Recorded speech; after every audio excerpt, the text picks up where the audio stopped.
एक बार एक बहुत ही दुखी व्यक्ति एक महात्मा के पास आकर कहता है, मैं अपने जीवन से बहुत दुखी हूं। मैं अपनी बीवी, बच्चों और अपने परिवार को भी खुश नहीं रख सकता। मैं अपने लिए भी कुछ नहीं कर पा रहा। कभी कभी तो मुझे अपनी जिंदगी को खत्म कर देने के भी ख्याल आते हैं। आप इतनी साधनाएं करते हैं, इतनी तपस्या करते हैं, क्या आप मुझे कोई ऐसा मार्ग बता सकते हैं जिससे मैं अपने बुरे वक्त से बाहर आ सकूं? मेरा बहुत बुरा समय चल रहा है। 2 वक्त की रोटी का इंतजाम करना भी मेरे लिए बहुत मुश्किल हो गया है। अब आप ही बताइए कि ऐसे वक्त में मैं जिंदा रहूं तो कैसे रहूं? कैसे अपने परिवार को खुश रहूं? कृपया करके कोई साधारण सा तरीका बताने की अनुकंपा करें ताकि मैं आसानी से समझ सकूं, क्योंकि मैं बहुत पढ़ा लिखा नहीं हूं। अगर आप बड़ी बड़ी ज्ञान की बातें करेंगे तो शायद मैं कभी समझ भी नहीं पाऊंगा। यह सुनकर महात्मा ने मुस्कुराते हुए कहा कि तुम एक काम कर सकते हो। उसने सामने की तरफ इशारा करते हुए कहा कि उस ऊंची पहाड़ी पर एक मंदिर है और उस मंदिर के पास चींटियां का एक घर है जहां पर हजारों चींटियां रहती हैं। तुम्हें सुनने में बड़ा अजीब लगेगा, लेकिन वो चींटियां उस मंदिर की जमीन को खराब कर देती हैं। उस मिट्टी की उपजाऊ शक्ति वो खत्म कर देती है, जिसके कारण वहां पर कोई भी पेड़ या कोई भी घास पनप नहीं पाती है। तुम मेरा एक काम करो, उसके बाद मैं तुम्हें तुम्हारे सवालों के जवाब दूंगा। तुम 7 दिन तक रोज उस पहाड़ी पर जाओ और उस चींटियां के घर को तहस नहस कर दो, उसको तोड़ दो। जब भी तुम्हें कोई चींटियों का घर दिखे मंदिर के आसपास तो उसे वहीं पे तहस नहस कर देना, लेकिन याद रहे घर को तोड़ने में कोई भी चींटी मरने नहीं चाहिए। इस बात को समझने का प्रयास करते हुए वो युवक वहां से चला गया। शायद उसको कुछ समझ में नहीं आया था कि महात्मा जी ऐसा क्यों करवा रहे हैं। वो तो उन चिड़ियों पर अन्याय कर रहे हैं, उनका घर तोड़वा रहे हैं, उन्हें नुकसान पहुंचा रहे हैं। आखिर कौन महात्मा ऐसा करेगा? लेकिन फिर भी उस महात्मा की बात मानते हुए वो अगले दिन से ही पहाड़ी पर जाना शुरू कर देता है। जब वो पहले दिन पहाड़ी पर पहुंचता है तो देखता है कि बहुत सारी चींटियां अपना खाना जुटाने में लगी हुई हैं। सारी चींटियां कतार से चल रही थीं और अनाज के छोटे छोटे कण उठाकर अपने घर में जमा करती जा रही थीं। ये देखकर पहले तो उस युवक का मन कमजोर पड़ गया। उसने सोचा कि ये इतनी मेहनत करके अपना घर भर रही है और मैं इनके घर को तबाह कर दूंगा तो इनको कितना बुरा लगेगा। लेकिन फिर उसने उस महात्मा की बात याद करते हुए उस घर को तोड़ना शुरू कर दिया। जल्द ही चींटियों में हाहाकार मच गया। वो इधर उधर दौड़ने लगी। अभी तक जो कतार में चल रही थी अब वो बिखर गई और इधर उधर अपनी जान बचाने के लिए भागने लगी। थोड़ी देर में घर टूट गया और सारी चींटियां इधर उधर छुपने के लिए भाग चुकी थीं। ये करने के बाद वो युवक दुखी मन से वापस अपने घर पर लौट आया। उसका मन परेशान था, दुखी था, पश्चाताप से भरा हुआ था। फिर उसने अपने बिस्तर में रात में लेटे लेटे ही सोचा कि अब तो उन चींटियों का घर तबाह हो चुका है। अब वह वापस जाने से क्या प्रयोजन है? अब क्या फायदा होगा? क्योंकि चींटियों का घर तहस नहस करने के लिए महात्मा जी ने कहा था, जो मैं कर चुका हूं। लेकिन फिर कुछ सोचकर अगले दिन उसने फिर से जाने का निश्चय किया और अगले दिन सुबह सुबह उठकर वो वापस उसी पहाड़ी पर पहुंच जाता है। पहाड़ी पर पहुंचकर वो उसी जगह पर पहुंचता है जहां पिछले सुबह उसने उस घर को तहस नहस कर दिया था। लेकिन वो ये देखकर चौंक जाता है कि उन चींटियों ने फिर से अपना घर उसी जगह पर बना लिया था और अब वो फिर से अपने घर के लिए सामान इकट्ठा करने में जुटी हुई थी। उस आदमी को देखकर लगा कि ये चींटियां कितनी मूर्ख है। इनको पता है कि कल ही इनका घर इसी जगह पर तबाह किया गया है और उसी जगह पर उन्होंने अपना नया घर भी बना लिया। और ये सोचकर वो आदमी हंसने को हुआ, लेकिन फिर से महात्मा की बात याद करते हुए उसने उन चींटियों का घर फिर से तबाह करना शुरू कर दिया। फिर से उन चींटियों में हलचल मच गई और थोड़ी देर में वो चींटियां इधर उधर अपनी जान बचाने के लिए भागने लगी। कुछ ही देर में उनका घर फिर से नष्ट हो गया और वो युवक थोड़ा संतोष के भाव से कि इस बार तो मैंने अच्छी तरह से उस घर को तबाह कर दिया है। अब तो वो चिड़िया यहां पर अपना घर बना ही नहीं पाएगी। इसीलिए जाने से पहले उसने उस घर पर ठंडा पानी भी डाल दिया ताकि चींटियां वहां पर अपना घर न बना सके। और इस तरह अपना कर्म पूरा करके वो युवक फिर से अपने घर लौट आया। आज रात में सोते वक्त फिर से वो इंसान यही सोच रहा था कि क्या महात्मा ये सही काम करवा रहे हैं? क्या किसी का घर तबाह करना किसी सिद्ध पुरुष को शोभा देता है? क्या हो अगर वो महात्मा सिद्ध पुरुष हो ही ना? क्या होगा अगर वो मुझे बेवकूफ बना रहे हों? लेकिन फिर उसने निश्चय किया कि मैं अपने काम को पहले पूरा कर लेता हूं, उसके बाद ही पता चलेगा कि महात्मा मुझसे ऐसा क्यों करवा रहे थे। और यही सोचकर वो रात में सो जाता है। अगले दिन सुबह उठकर वो फिर से उसी पहाड़ी की ओर निकल जाता है। पहाड़ी पर पहुंचकर वो उसी जगह पर पहुंचता है जहां पर उसने उनके घर को तबाह कर दिया था, और वो ये देखकर खुश हो जाता है कि वहां पर कोई भी घर नहीं था। सारी चींटियां वहां से भाग चुकी थीं। अब उसने सोचा कि अब मेरा रोज रोज आने का क्या प्रयोजन, क्योंकि चींटियां तो अपना घर बदल चुकी हैं और महात्मा जी ने मुझे 7वें दिन आने के लिए कहा था, लेकिन आज तो तीसरा ही दिन है। अब बाकी 4 दिन वापस आने का क्या प्रयोजन। और यही सोचकर उसने निश्चय किया कि यहां से वो सीधा उसी महात्मा के पास जाएगा और उनको ये सारी खबर बता देगा।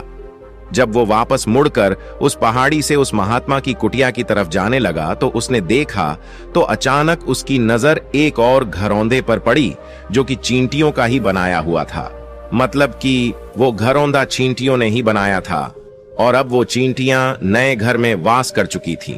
ये नया घर उनके पुराने घर से थोड़ी ही दूरी पर था और जब उसी युवक की नजर उस घरौंदे पर पड़ी तो उसने सोचा कि शायद महात्मा को पता था कि ये चींटियां अपना घर यहां से बदलकर किसी दूसरी जगह पर बना लेगी, इसीलिए उन्होंने मुझे 7वें दिन आने के लिए कहा था।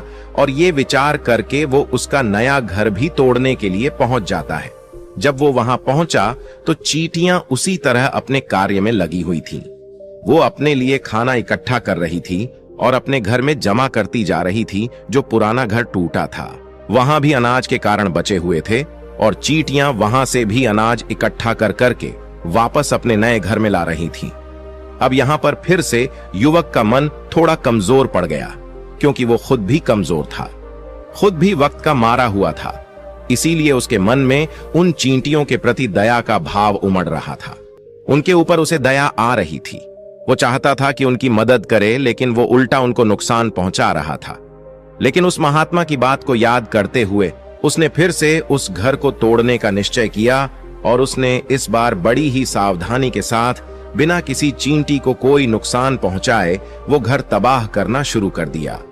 वक्त थोड़ा ज्यादा लगा, क्योंकि किसी भी चींटी को नुकसान न पहुंचाने की शर्त महात्मा ने पहले ही रखी थी। इसीलिए उसको बड़ी सावधानी के साथ उन घरों को तबाह करना था।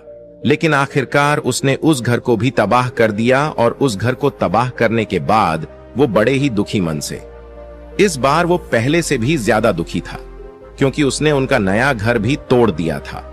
वो उन चींटियों को बसने ही नहीं दे रहा था और वो अब अपने आप को शैतान या दानव समझने लगा था। लेकिन फिर भी उस महात्मा की बात को मानते हुए वो अपने घर पर दुखी मन से वापस आ गया। रात में सोने से पहले एक बार उसने फिर से सोचा कि मैं कितना बड़ा शैतान हूं, कितना बड़ा दानव हूं। पुराना घर तो छोड़ो, मैं उन चींटियों को कहीं भी बसने के लिए कोई जगह ही नहीं दे रहा हूं। वो चींटियां मेरे बारे में क्या सोचती होंगी, वो कितना दुत्कारती होंगी उस परमात्मा को जो मेरे द्वारा ये काम करवा रहा है। लेकिन फिर भी उसने अगले दिन जाने का निश्चय किया और अगले दिन सुबह सुबह वो फिर से वहां पर पहुंच गया। वो ये देखकर फिर से आश्चर्यचकित रह जाता है कि इस बार चींटियों ने एक और नई जगह पर अपना घर बना लिया था, तो पहले से भी ज्यादा ऊर्जा के साथ काम कर रही थी और उन्होंने एक रात में पहले से भी बड़ा घर बना लिया था। और अब वो फिर से अपना अनाज और खाना इकट्ठा करने में जुटी हुई थी। ये देखकर उस आदमी को लगा कि ये चींटियां किस मिट्टी की बनी हुई हैं।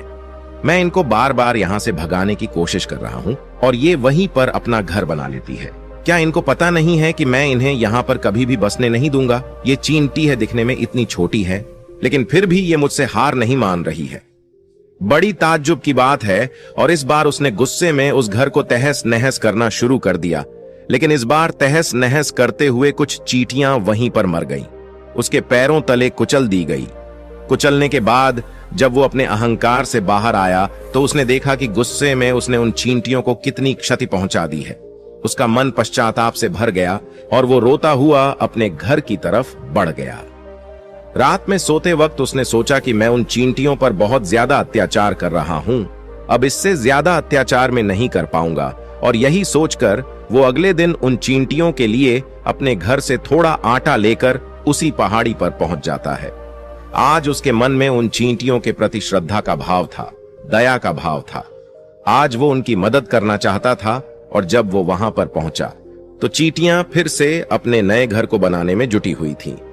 उसने बड़ी ही करुणा के साथ उन चींटियों को अपना लाया हुआ आटा खिलाया, और अगले 3 दिनों तक वो ऐसा ही करता रहा। वो रोज सुबह जाता और उन चींटियों को अपने हाथों से आटा खिलाता। 7 दिन के बाद वो युवक उस महात्मा के पास पहुंचकर हाथ जोड़कर बोलता है कि हे महात्मा जी, मुझे माफ कर देना। मैंने उन चींटियों का घर तबाह करने के लिए बहुत कोशिश की। मैंने उनका घर तबाह किया भी, एक बार नहीं, 4 बार मैंने उनका घर तोड़ा। उसके बाद मैं हिम्मत नहीं कर पाया, उनके घर को नहीं तोड़ पाया। मैं समझ सकता हूं कि मैंने आपका काम पूरा नहीं किया, और इसके बदले आप मुझे वो तरीके भी नहीं बताएंगे जो कि मुझे मेरे बुरे समय से बाहर निकाल सकते हैं। लेकिन मुझे इसका कोई खेद नहीं है। मुझे लगता है कि मैंने जो किया वो सही किया, इसीलिए मैं आपसे आज्ञा लेकर वापस जा रहा हूं।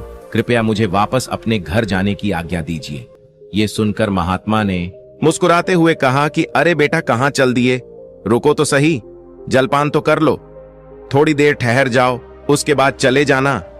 और ये कहकर वो महात्मा उस युवक के लिए पानी लेकर आते हैं। पानी पिलाने के बाद महात्मा उस युवक से पूछते हैं कि तुम मुझे ये बताओ कि आखिर तुम उन चींटियों का घर तबाह क्यों नहीं कर सके? वो चींटियां तो छोटी छोटी है और तुम इतने विशालकाय हो, फिर भी तुम उन छोटी छोटी चींटियों का घर तबाह नहीं कर पाए? कहां है तुम्हारी शक्ति, तुम्हारा बाहुबल? इसका जवाब देते हुए उस युवक ने कहा कि हे महात्मा, मैंने उन चींटियों का घर तबाह कर दिया था, बार बार किया था। एक बार तो अपने गुस्से में उन चींटियों को भी मैंने हानि पहुंचा दी थी, लेकिन जिस दिन मैंने उनको हानि पहुंचाई, उसी दिन मेरे को लगा कि मैं इनको क्यों हानि पहुंचा रहा हूं, क्यों इनको इतनी तकलीफ दे रहा हूं, और उसी दिन से मैंने उनको क्षति पहुंचाने की बजाय, नुकसान पहुंचाने की बजाय उनकी सहायता करनी शुरू कर दी। ये सुनकर उस महात्मा ने कहा कि यही तो सीखने की बात है। एक छोटी सी चींटी हमें जीवन का संदेश दे जाती है। मैंने तुम्हें उन चींटियों का घर तबाह करने के लिए नहीं भेजा था, मैंने तुम्हें भेजा था ताकि तुम उन चींटियों से कुछ सीख ले सको। तुम्हें क्या सीख मिली उन चींटियों से, क्या मुझे बता सकते हो? ये सुनकर उस युवक ने पूरी कहानी बयां कर दी। पूरी कहानी सुनने के बाद महात्मा ने मुस्कुराते हुए कहा कि बेटा, पहली सीख जो इन चींटियों से लेने की थी वो ये थी कि तुमने कितनी ही बार उनके घर को तोड़ने की कोशिश की, कितनी ही बार प्रयास किया कि उनका घर तबाह हो जाए, लेकिन वो हर बार अपना नया घर बना लेती थी। उन्होंने कभी भी हार नहीं मानी। अगर वो हार मान लेती तो वो चींटियां तुम्हें वहां पर नहीं मिलती। जीवन कार्यशीलता का नाम है, कर्मशीलता का नाम है, लेकिन हम मनुष्य 1-2 बार हार मिलने पर ही टूट जाते हैं, हताश हो जाते हैं और फिर जीवन में प्रयास ही नहीं करते। और कुछ लोग तो अपनी जिंदगी को खत्म करने पर उतारू हो जाते हैं। लेकिन जानवरों में तुमने एक बात देखी होगी कि वो अपना जीवन खुद से, स्वयं से कभी खत्म कर ही नहीं सकते हैं। तुमने कभी नहीं सुना होगा कि किसी जानवर ने आत्महत्या कर ली, चाहे वो जानवर कितना ही भूखा क्यों ना हो, कितना ही दुखी क्यों ना हो, लेकिन वह अपने जीवन के लिए हमेशा संघर्ष करता रहता है। लेकिन वहीं पर दूसरी तरफ हम मनुष्य 1-2 बार हताश होने पर ही अपना जीवन खत्म कर लेते हैं। जीवन तो कर्मशीलता है, कर्म करने का नाम है जीवन, और मृत्यु आखिरी विश्राम है, परम विश्राम है। इसीलिए मृत्यु से पहले कर्म करना कभी मत छोड़ना, क्योंकि मृत्यु के बाद तो तुम परम विश्राम में चले ही जाओगे, तो उससे पहले कर्म करना क्यों छोड़ रहे हो, क्यों हताश हो रहे हो? अगर तुम्हारा एक घर टूट गया है तो दूसरा घर बनाने का प्रयास करो, कोशिश करो, और कोशिश करने वालों की कभी हार नहीं होती। ये तुम उन चींटियों से देख चुके हो।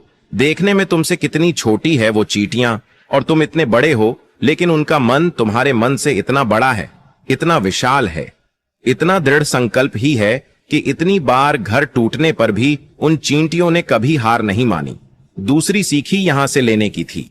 वो ये थी कि जब भी हमारे ऊपर बुरा समय आता है, हमें लगता है कि ये समय कभी नहीं जाएगा, ये समय मेरे जीवन को बर्बाद कर देगा, मुझे कभी नहीं जीने देगा और अपने इन्हीं ख्यालों से, अपने इन्हीं विचारों से, जिनका असलियत में कोई भी अस्तित्व नहीं है, वो सिर्फ विचार है, और वही विचार हमारे मन को दुखी कर देते हैं और इसीलिए हम प्रयास करना भी छोड़ देते हैं। लेकिन तुम खुद सोचो कि बार बार प्रकृति हमें क्षति पहुंचाएगी, नुकसान पहुंचाएगी, लेकिन कब तक पहुंचाएगी? अगर हम बार बार फिर से उठ के फिर से नया प्रयास करते रहेंगे तो प्रकृति भी हमारे सामने घुटने टेक देगी और वो भी एक दिन हमारे ऊपर दयावान हो जाएगी, कृपालु हो जाएंगी और वो हमें सब कुछ देने लगेगी जिसकी हमने कभी कामना की थी। तुमने खुद देखा कि तुम उन चींटियों को तबाह करने के लिए पहुंचे थे, लेकिन बाद में तुम ही उन चिड़ियों को अनाज और आटा देने लगे। तुम ही उन पर कृपालु हो गए। क्यों हुए?